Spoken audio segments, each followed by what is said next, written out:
డబ్బు, అనారోగ్యం, ఉద్యోగం, వ్యాపారం, అప్పులతో బాధపడుతున్నారా? అయితే మీకోసమే అహం బ్రహ్మాస్మి సాధన 11 డేస్ ఎనర్జీ యాక్టివేషన్ ప్రోగ్రామ్.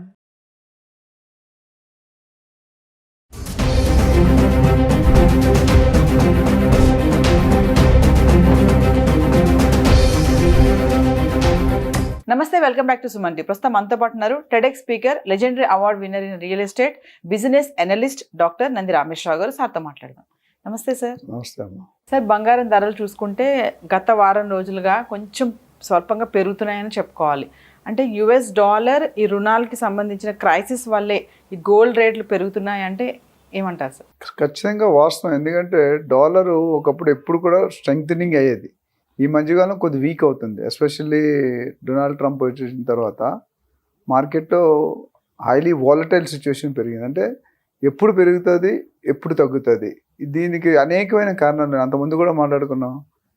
దీనికి ఒక కోర్ కమిటీ ఉంటుంది, గోల్డ్ బులియన్ మార్కెట్కి. అదే ఇండియాలో కానీ వరల్డ్లో కానీ. దాన్ని బట్టి everyday morning 11 o'clock gold rate మీకు డిక్లేర్ చేస్తారు.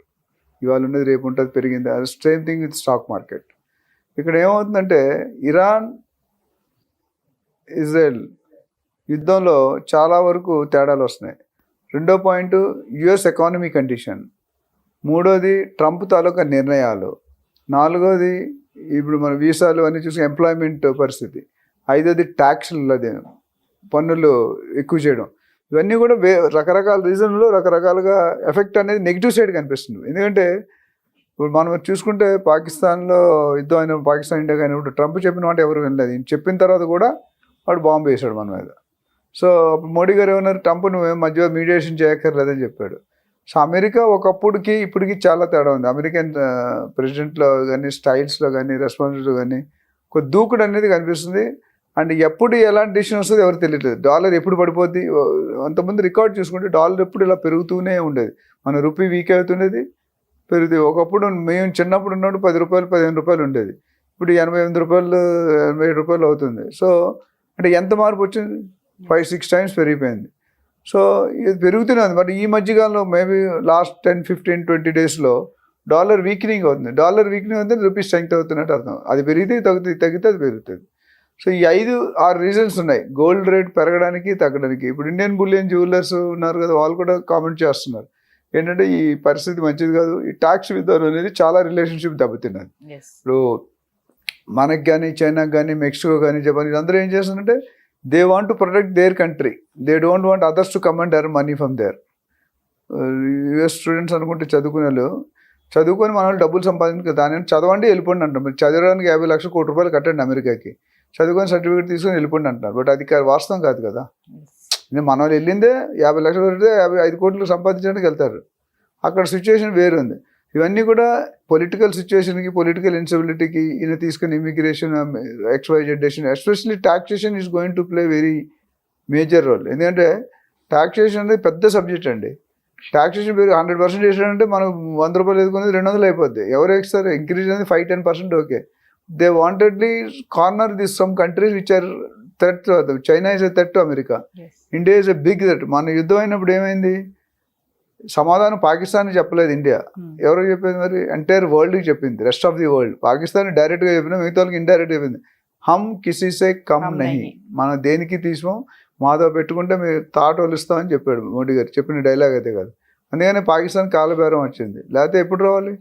ఇప్పుడు మనం తీసుకున్న పాకిస్తాన్ ఇంకో నెల రోజుల్లో ఇలాగే ఉంటే ఇట్లా డై ఆటోమేటిక్, అంటే ఒరిజినల్ సూసైడ్ అయిపోతుంది. బతుకుంటారు కానీ హాఫ్ డెడ్. అందుకనే వాళ్ళు స్లో అయిపోయారు. జరుగుంటే మాత్రం డిఫరెంట్ ఉంటుంది సిచ్యువేషన్. మన ఆర్మీ ఎంత స్ట్రాంగ్ ఉందంటే, ఆర్మీ కానీ నేవీ కానీ ఫుల్లీ ప్రిపేర్డ్. పెద్ద పెద్ద మిసైల్స్ కానీ, పెద్ద పెద్ద రాకెట్ కానీ చూసుకుంటే నేను ఏదో చూసాను, యూఎస్ గంటకి 15,000 kilometers ట్రావెల్ చేస్తుందంట గంటకి. Very highly impossible. 15,000 kilometers ఎంత స్పీడ్ ఉంటుంది? ఇలా అనగానే వెళ్ళిపోతుంది అది. 15,000. సో అలాంటి టెక్నాలజీ ఇండియా ఒకప్పుడు కొనుక్కునేది. కానీ ఇండియాలో ఇప్పుడు గొప్పతనం అంటే make in India. India is developed the capabilities of developing the same. వాళ్ళు మనకు ఆర్డర్స్ ఇస్తున్నారు, ఒకప్పుడు మనం ఆర్డర్స్ ఇచ్చి తీసుకునేవాళ్ళం. బట్ పాకిస్తాన్కి అంత స్టెబిలిటీ లేదు కదా. So coming back to gold rate అనేది ఏంటంటే, జనరల్గా మనకు తెలిసి 1,03,000 1,04,000 వెళ్ళింది ఒక పీక్గా. తర్వాత మళ్ళీ 95,000 పడిపోయింది. ఈరోజు నిన్న 97,000 98,000 ఉంది. నాకు తెలిసి 1 lakh బెంచ్ మార్క్ సెట్ అయిపోతుంది 1,000-2,000 ఇటు అటు, అంతకంటే పెద్దగా ఇప్పుడు ఇమీడియట్గా పెరగదు. మేబీ మళ్ళీ డాలర్ స్ట్రెంగ్థనింగ్ అయితే కొద్దిగా మళ్ళీ తేడా రావచ్చు. ఈ పసుపు పచ్చదనం పసుపు లోహం అంటారు ఇవన్నీ గోల్డ్ని. ఈ గోల్డ్ అనేది ఎప్పుడు కూడా ఇండియన్కి always a tradition, it's a sentiment, it's an emotion. Gold ఇస్తే ఆ ఆడపిల్లలు ఎంత ఆనందపడతారంటే అంత ఆనందపడతారు. అలాంటిది మన హయ్యెస్ట్ మనం ఇండియా నాకు తెలిసి సంవత్సరం tons of gold, not kgs, turns. 20,000 టన్నులు ఎంతో ఉంది ఆ ఫిగర్ అంత కన్జంప్షన్ ఉంది అంటే మన హయ్యెస్ట్ అంట. సో గోల్డ్ కొనేవాడు యుద్ధాలు జరిగినప్పుడు పాకిస్తాన్ ఇండియా యుద్ధం అప్పుడు కూడా గోల్డ్ ఎఫెక్ట్ అయ్యేది. నిధులు రిలీజ్ అవుతుంది, అంతమంది సెంట్రల్ రిజర్వ్స్ ఉంటాయి. యుద్ధంలో ఉన్నట్టు ఇన్కమ్ రానప్పుడు కంట్రీ బతకడానికి సెంట్రల్ రిజర్వ్ నిధులు రిలీజ్ చేసి గోల్డ్ అమ్మేస్తారు మార్కెట్లో. ఎప్పుడైతే 2,000-3,000 టన్నులు వచ్చింది అనుకోండి, అప్పుడు కొద్దిగా రేట్ తగ్గుతుంది.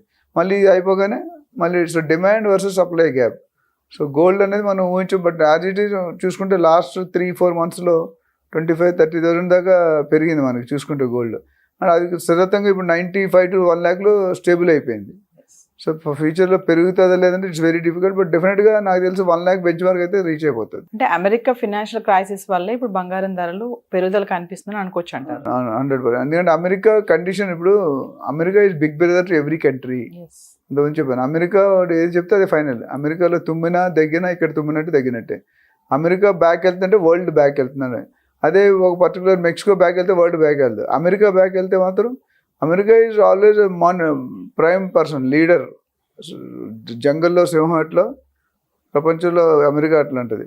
కాకపోతే ఆయన తీసుకున్న ప్రతి నిర్ణయం చాలా ఆలోచించి తీసుకోవాలి. దెబ్బడో తీసుకున్నా అనుకోండి ఏమవుతుంది, ఎంటైర్ 150-200 కంట్రీలు ఏవైతున్నాయి స్మాష్ అయిపోతాయి.